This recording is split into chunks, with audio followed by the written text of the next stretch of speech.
Welcome to Podcasts on Demand, a continuing medical education activity. This activity includes the most recent and current clinical data presented by leading experts. If you are seeking continuing education credit, please review the disclosures and the requirements for successful completion of the activity prior to listening to the podcast. A link is found in the podcast description that can direct you to this information. Thank you so much, Bob. I'm going to be talking about treatment of fitter patients with newly diagnosed multiple myeloma who would be considered transplant eligible. So many of you have seen this slide before. This is the natural history of multiple myeloma.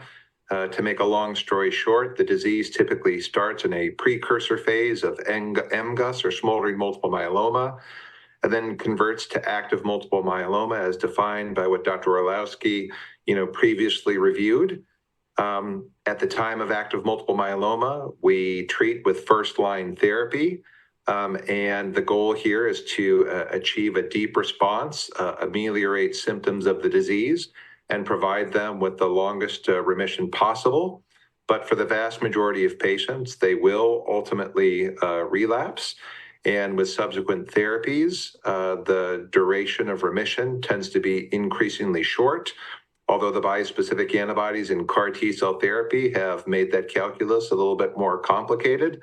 Nonetheless, I think that this emphasizes the need to put your best foot forward. So this is an insurance claims database study that looked at attrition across lines of therapy for both patients with newly diagnosed multiple myeloma who were felt not to be transplant candidates and those that were felt to be transplant candidates. And I think, insurance claims database records are somewhat limited, and I think that the level of attrition that's outlined here is probably a bit exaggerated. But I think that the important point to take here is that attrition does occur with each subsequent line of therapy, and that attrition is more pronounced for those patients who are less fit and not considered transplant eligible. So again, this idea of putting your best foot forward and providing the best therapy you can possibly provide as part of first-line therapy is critical.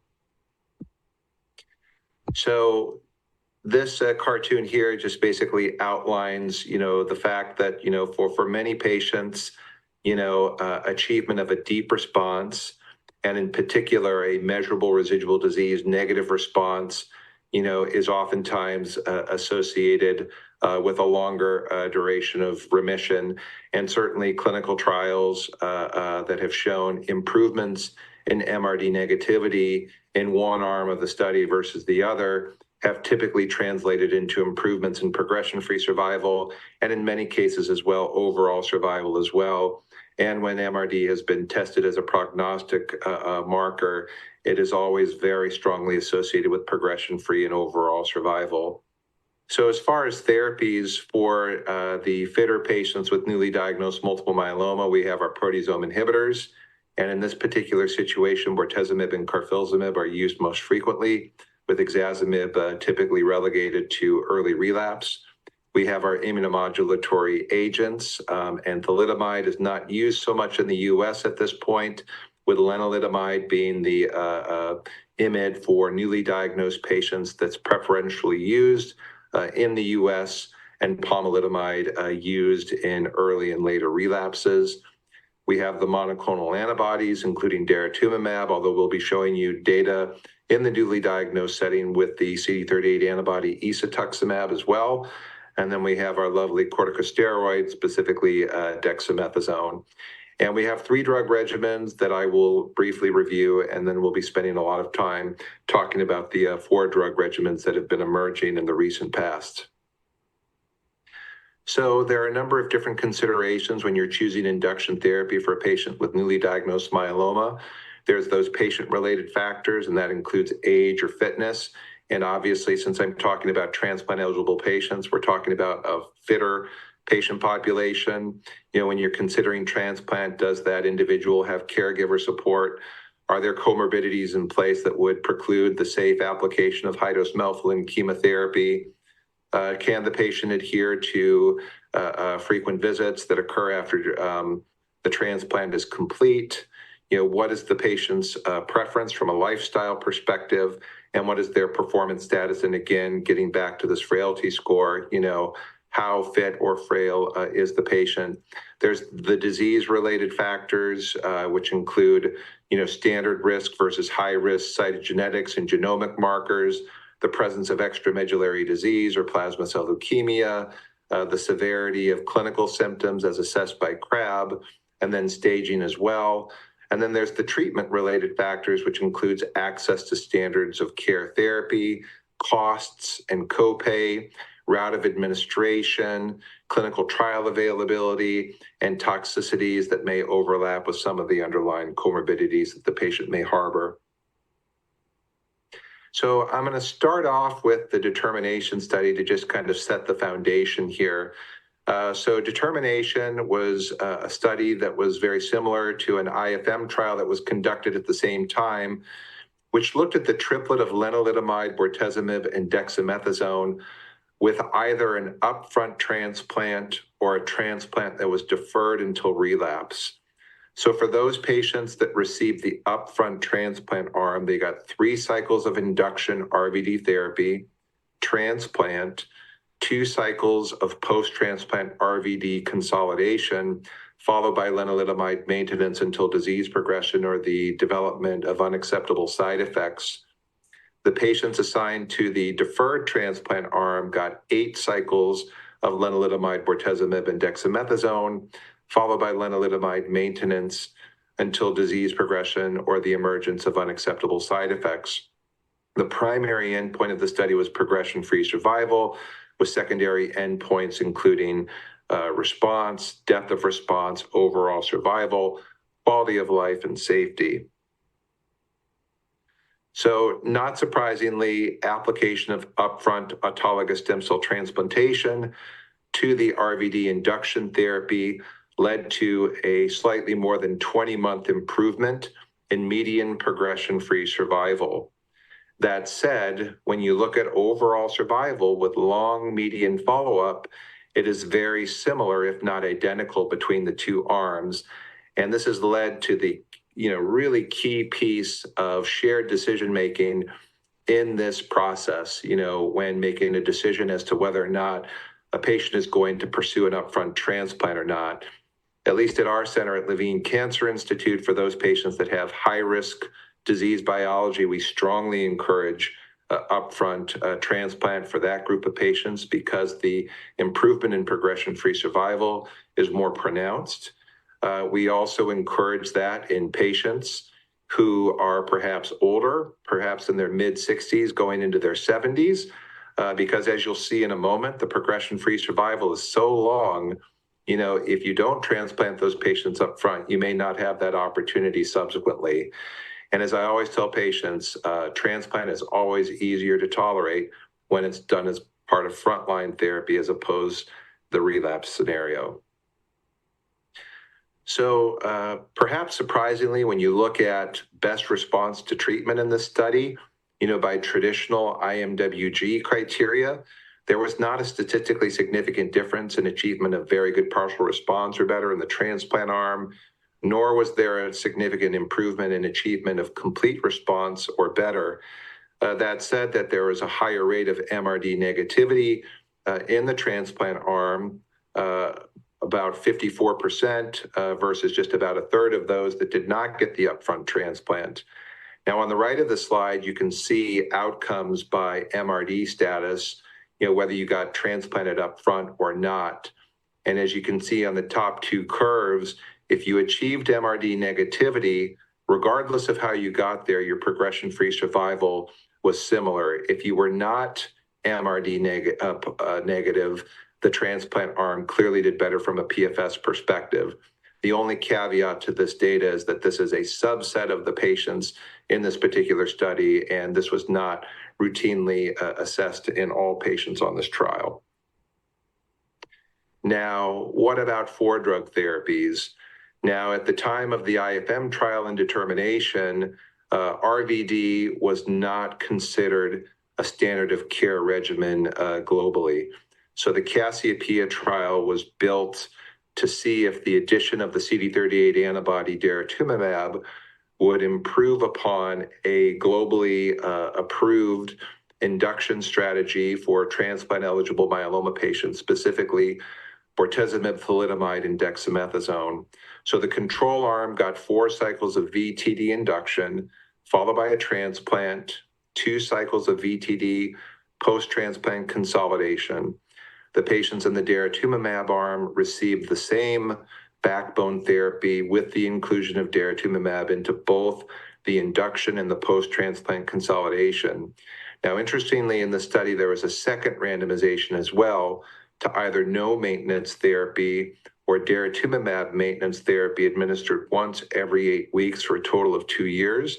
The primary endpoint of the first randomization was achievement of stringent complete response by the end of consolidation therapy, and the primary endpoint of the secondary randomization was progression-free survival. So as you can see here, patients that were assigned to the quadruplet versus the triplet did better from a progression-free survival perspective, with a 53% decrease in the risk of progression or death with the quadruplet over the triplet. You can see here on the right, those patients that achieved a complete response, the quadruplet still outperformed the triplet, and those that did not achieve a complete response, the quadruplet outperformed the triplet.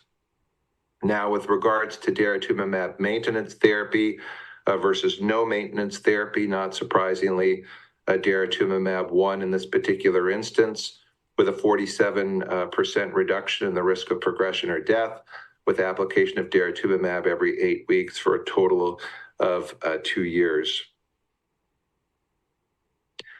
So these are data that were presented at EHA recently, which looked at long-term outcomes of patients depending on whether they got daratumumab as part of their induction and post-transplant consolidation, as part of maintenance, both or none.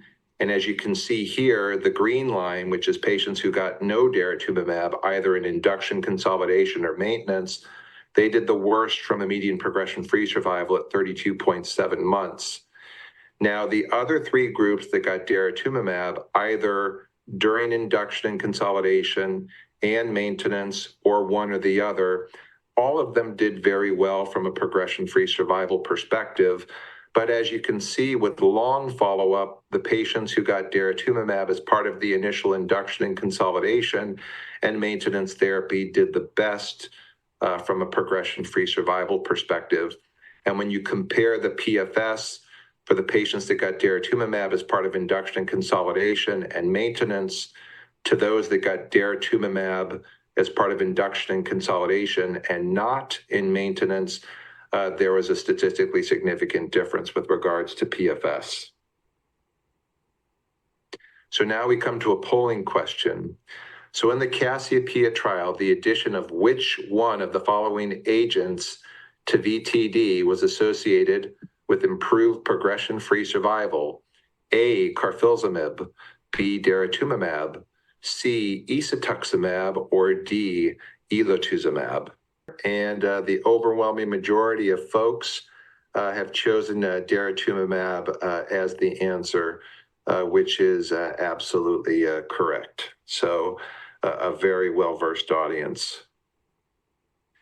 So I'm now going to go on to the Griffin study. Now, as I mentioned before, at the time of determination in Cassiopeia, and this applies to the Griffin study as well, VRD was not a pathway to registration in the newly diagnosed situation.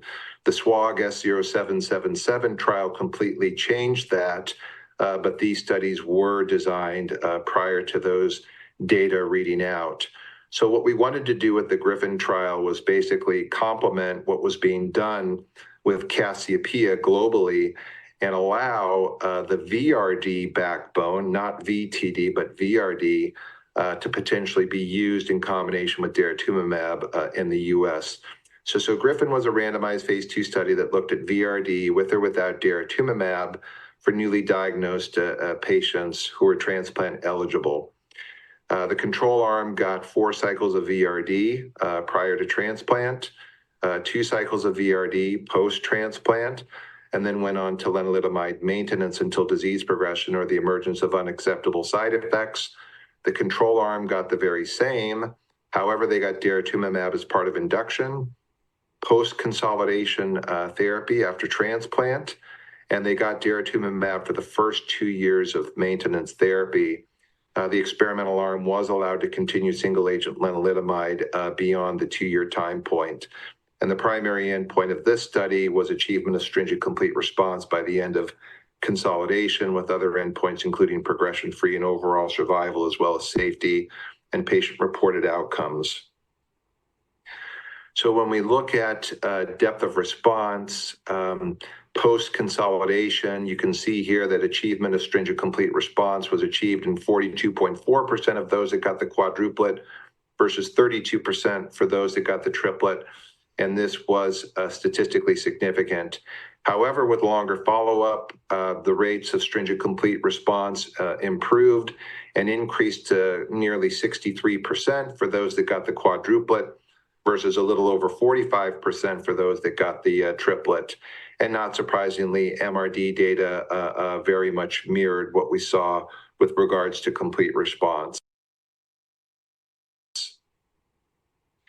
With longer follow-up, we began to see a progression-free survival advantage emerge with the quadruplet.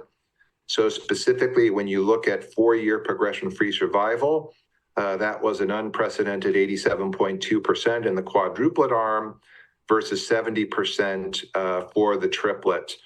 The hazard ratio for progression-free survival was 0.45. In other words, a 55% reduction in the risk of progression or death with the quadruplet over the triplet. And this has led to adoption of this particular quadruplet in the United States in many different practices. Now, that was a randomized phase 2 study, and again, it was designed to improve access to that quadruplet in the United States. But, again, during that period of time, SWOG S0777 emerged, and VRD became a pathway to registration. So the Perseus study was a similarly designed trial, which looked at the addition of daratumumab to the VRD backbone in a phase 3 context. One difference in the experimental arm here relative to Griffin is that for those that were on maintenance for 2 years, if they were MRD negative, they could drop the daratumumab and just continue lenalidomide, whereas those that were MRD positive would continue on the daratumumab and lenalidomide maintenance until disease progression. And the important thing here is that the primary endpoint of the study was progression-free survival. So with regards to achievement of complete response, I'm going to focus on best response here in the overall columns. And as you can see here, nearly 90% of patients achieved a complete response who received the quadruplet, relative to 70% of patients who got the triplet. When we look at measurable residual disease, you can see that the quadruplet outperformed the triplet, whether you look at the end of consolidation, 12 months into maintenance, 24 months into maintenance, or 36 months into maintenance. And when you get to 36 months into maintenance therapy, when you're looking at MRD negativity at 10 to the minus 6, you've achieved that in 64% of the patients on the quadruplet versus 31% of patients who received the triplet. With regards to progression-free survival, as assessed by cytogenetic risk, the quadruplet outperformed the triplet in patients with standard risk disease. And again, similar to the Griffin study, I want to show that 4-year progression-free survival, which here is over 90% for the standard risk patient population. So again, unprecedented progression-free survival for this group of patients. And, there's always this debate about whether CD38 antibodies are valuable in high-risk cytogenetic disease. And this is a study that shows that, yes, they are. So in the high-risk patient population, the quadruplet outperformed the triplet with regards to progression-free survival, but not surprisingly, those that had high-risk disease features didn't fare as well as their standard risk counterparts. On the right-hand side of the slide, you see the forest plot looking at a variety of different high-risk scenarios cytogenetically, and you can see that there's this trend in improvement in progression-free survival for all of these for those that have received the quadruplet. Now, the CD38 antibody isatuximab has also been evaluated in a quadruplet setting for transplant-eligible patients with newly diagnosed multiple myeloma. So GMMG HD7 study is a very important phase 3 study, which is looking at whether the addition of isatuximab to the VRD backbone as part of induction improves MRD negative rates prior to transplant. But importantly, it has a second randomization after recovery from transplant, which is assignment to maintenance therapy with either lenalidomide and dexamethasone or isatuximab, lenalidomide, and dexamethasone.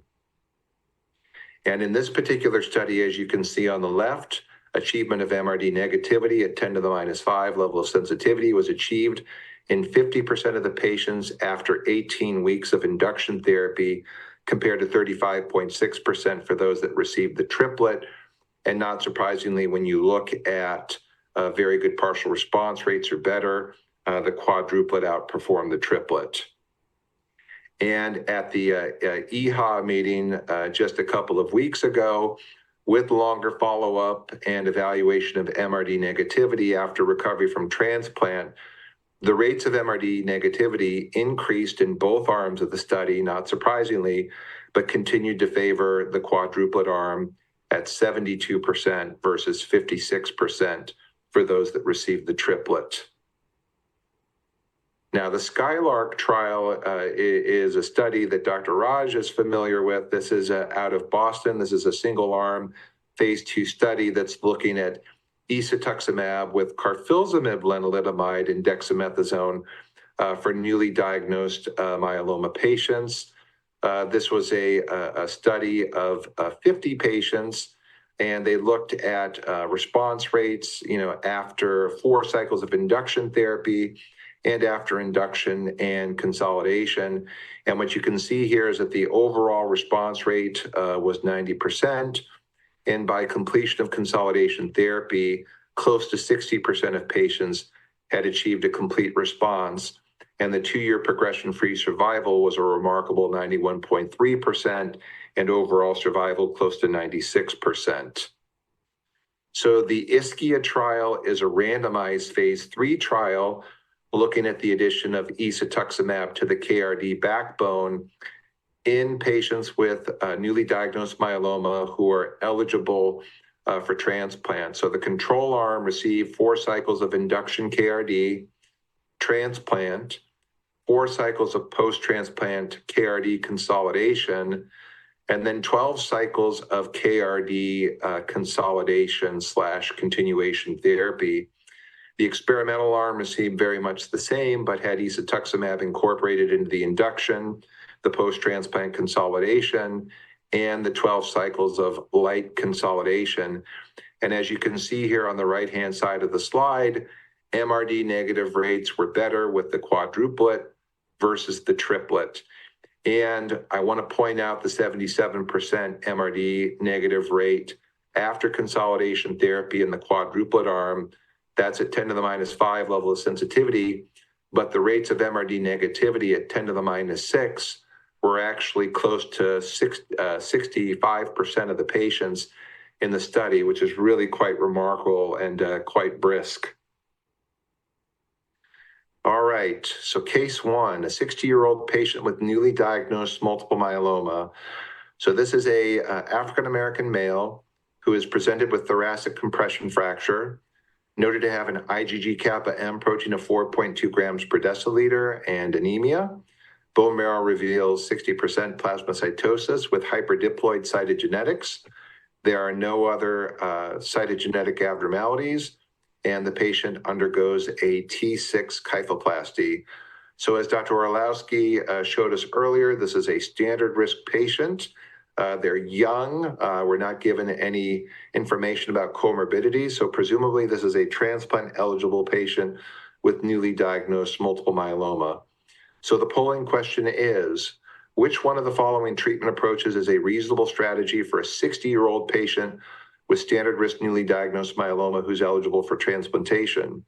A, VRD alone, B, VRD followed by transplant, C, Dara VRD followed by transplant, D, isatuximab VRD followed by transplant, E, Dara VTD followed by transplant. So it looks like the majority of folks have chosen one of three different quadruplet strategies followed by transplant. Dr. Orlowski, do you want to comment on the answers? Thank you. I think quadruplet followed by transplant is definitely very reasonable. I would probably not have voted yet for the ESA VRD because the data that we have there are for transplant ineligible patients at this time. And I think Dara VTD is very reasonable as well if you're in Europe, but we all suspect that the Dara VRD would work better than Dara VTD. So I think answer C is probably the most appropriate on this side of the pond. Yeah, I would agree with that. And I think, Dara VTD, certainly the neuropathy with the combination of bortezomib and thalidomide and the constipation, et cetera, oftentimes makes that particular backbone a little harder to handle. So just to summarize here, depth of response as measured by measurable residual disease is one of the most important prognostic factors in newly diagnosed myeloma. Both triplet and quadruplet combinations have shown efficacy in patients with newly diagnosed myeloma who are fit. And the CD38 antibodies, when combined with an immunomodulatory drug, a proteasome inhibitor, and dexamethasone, have showed improved outcomes in transplant-eligible newly diagnosed myeloma. And lastly, treatment needs to be individualized for diverse patients with newly diagnosed multiple myeloma. And with that, I'm going to hand off to my colleague. I'll say I agreed with everything that Dr. Voorhees presented, except for when he characterized mid-60s as being older.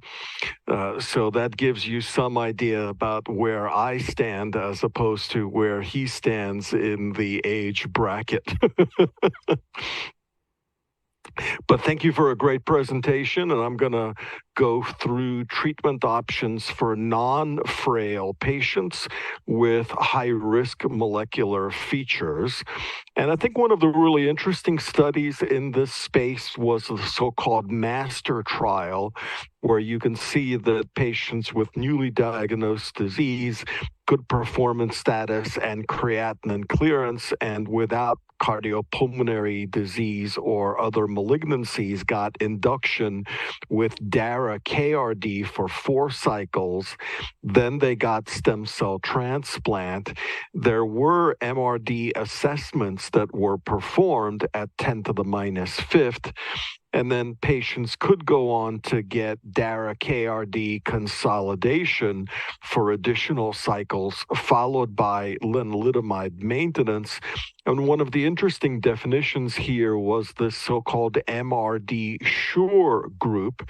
And these were people who had MRD assessed after the indicated time points, and patients with a second confirmed MRD negative status were able to enter a treatment-free observation period with additional MRD assessments done during and also after the study. At 36-month progression-free survival among all 123 participants, this was almost 90%, which is really a pretty dramatic number. Interestingly, if you had one high-risk feature, that number went from 88% to 79%, so essentially the same. But for people with 2 or more high-risk features, there was a big drop-off down to 50%. So it's pretty clear that we need to do more for those patients with at least 2 high-risk features. Among 84 participants who got to that MRD sure status, meaning that they had 2 MRD negative results, the 24-month cumulative incidence of progression from cessation of therapy was only 9% if you didn't have high risk, or 9% with 1 high risk, but 47% if you had 2 or more, which I think bears out what many of us have known for many years, which is high-risk patients have a great response. The problem is that they don't hold their response very well.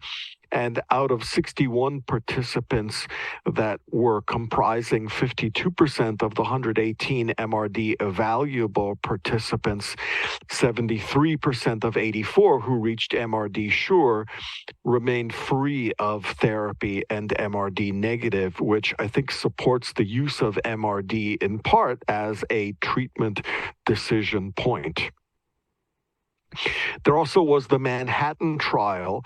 There's a brief overview of the design in the upper left, where 41 patients were treated with DKRD weekly, and MRD negativity was assessed in the bone marrow at 10 to the minus fifth, and 71% of these patients achieved MRD negativity with a median time of 6 cycles.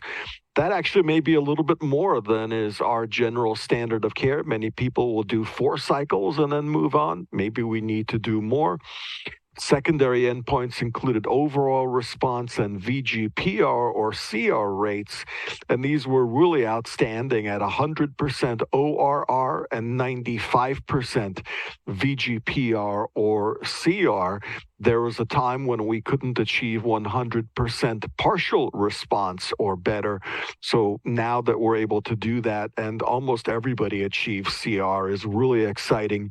And at 11 months of follow-up, the 1-year PFS and OS rates were 98% and 100%, which I think is really gratifying. You can't get too much better than 98 to 100%.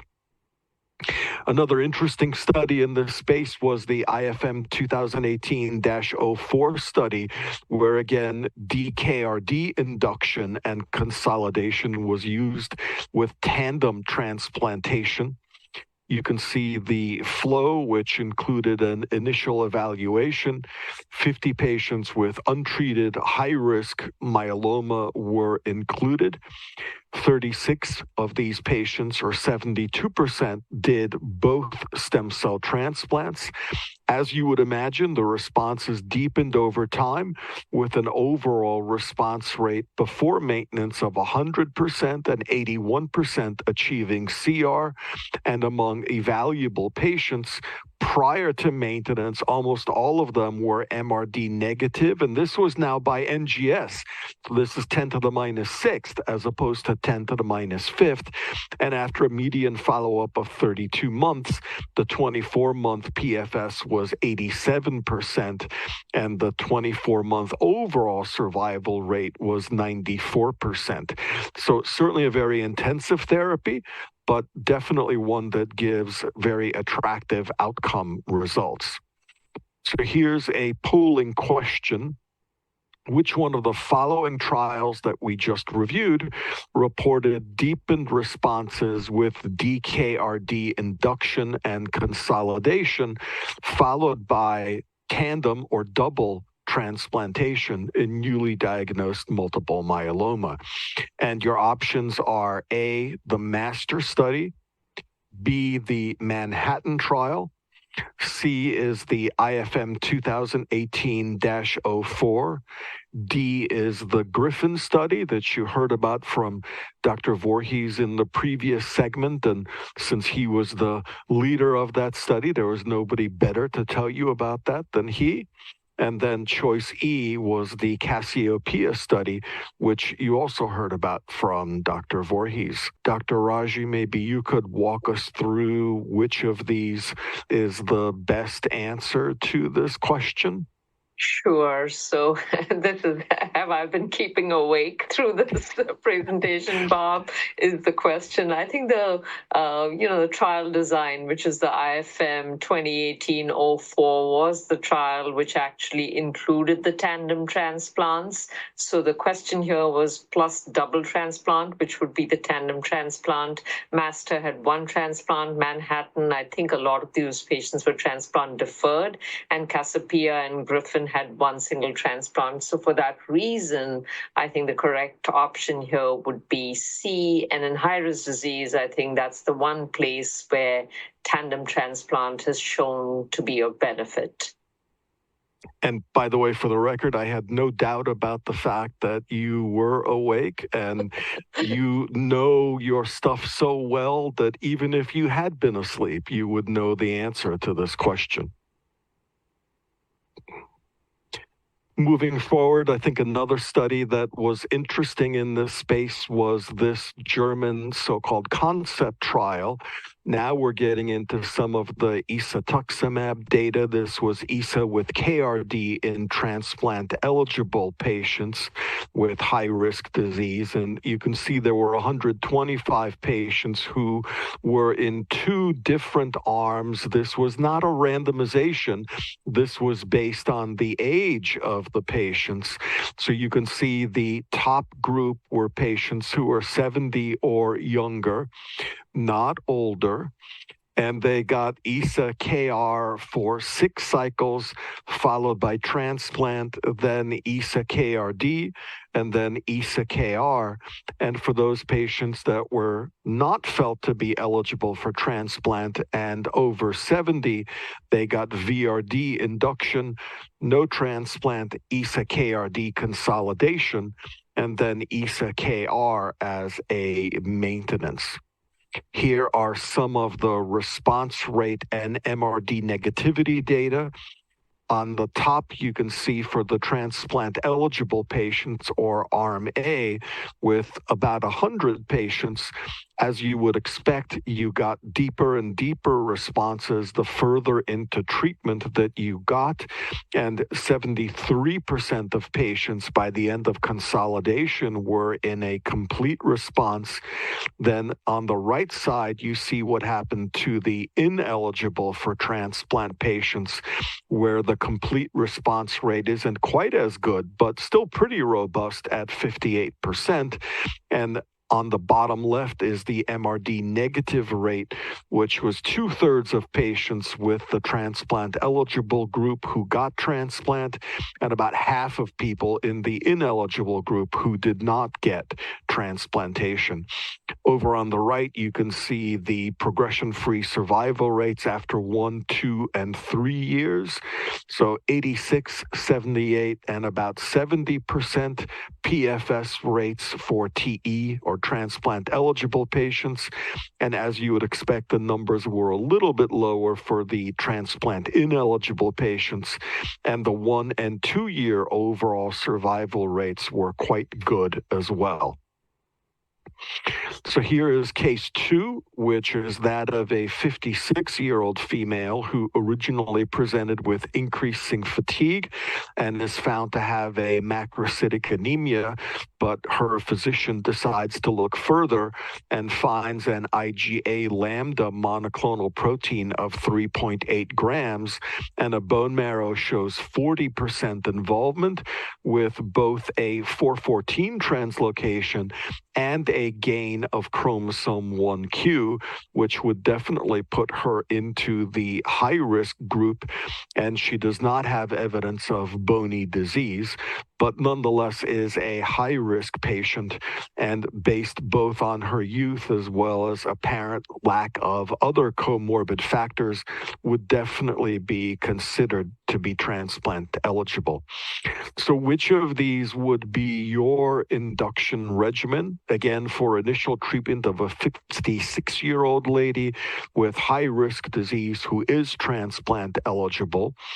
and your options are either DARA-KRD alone with no transplant, or option B is DARA-KRD with double stem cell transplant using autologous cells.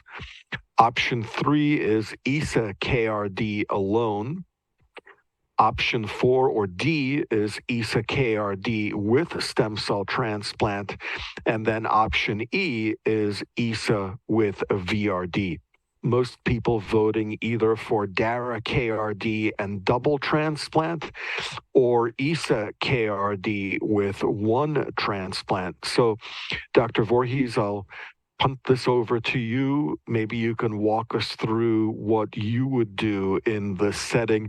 And of course, it's possible to have more than one answer here because we don't really have randomized phase 3 data specifically looking at just high-risk patients to guide us here.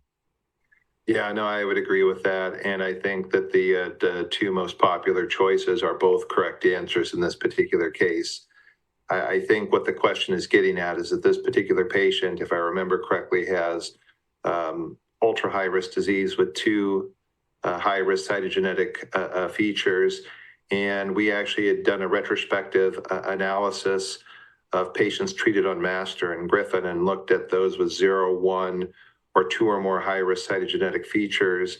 And what we found is that those that had 0 or 1 high risk feature did equally well from a progression-free survival perspective, but those that had 2 or more high-risk features actually did the worst, not surprisingly, which suggests, that the quadruplets followed by a single transplant, whether you drop treatment because of MRD sure or not, that those patients aren't doing well with that particular platform. The IFM data from their phase 2 study with that tandem transplant is really quite remarkable. I've never seen anything like that in that high-risk patient population. So I think that's probably the best answer here.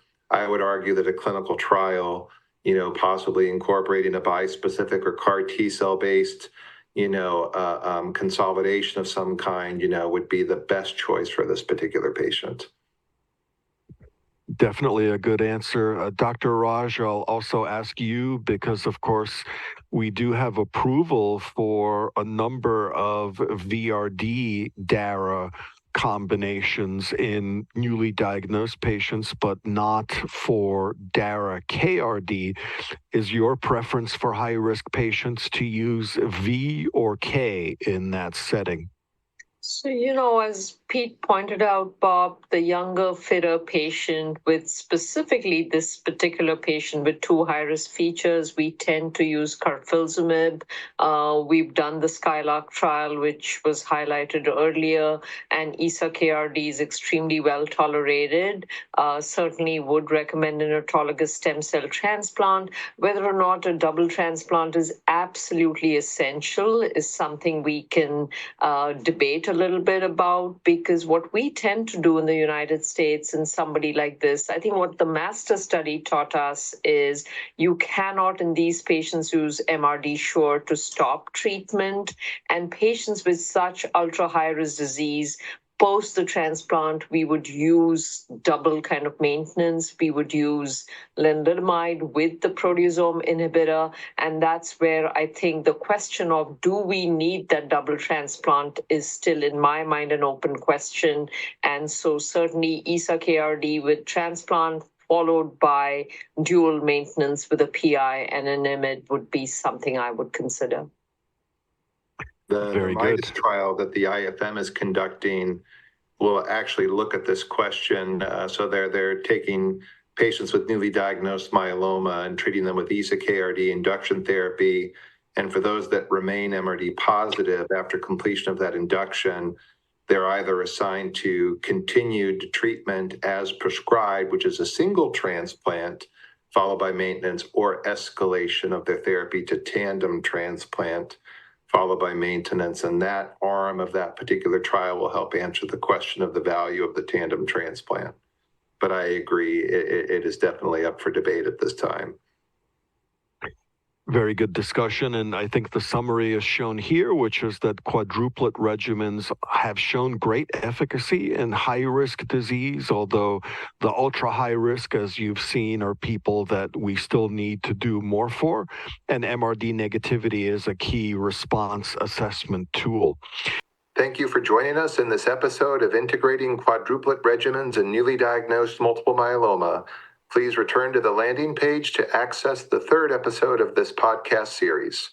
We hope you found this podcast useful and educational. To receive continuing education credit and to download your printable certificate, please go to the activity page at practice.cme.com to complete the post-test and evaluation to receive continuing education credit.